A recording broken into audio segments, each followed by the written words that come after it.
Another caller. Good evening, caller. Hi, good evening.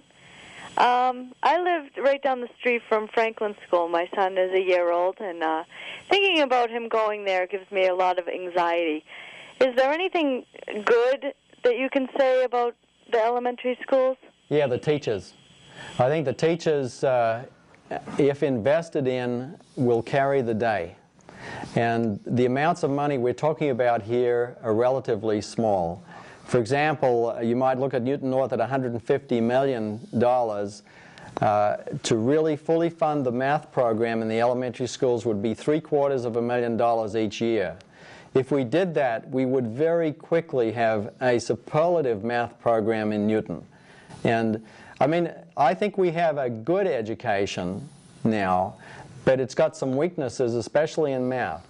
Okay? My son went through Underwood and he had a really great experience, and a bit weak in math, but I help with that, and parents can help with that individually, but we want it to be a core thing. So I think that it's not dismal, but I think that we have to have a resolve to put a small amount of money into programs, because we're putting a lot of money into architecture and buildings, which is great. It's where the kids go in the daytime.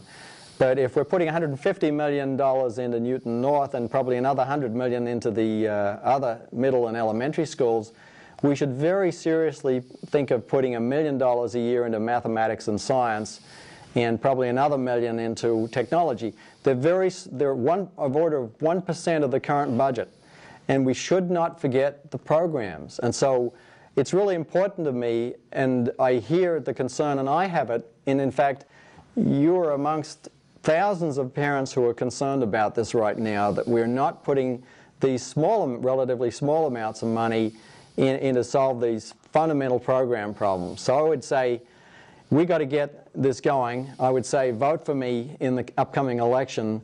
I'd say vote for anyone who thinks that programs should be invested in Newton.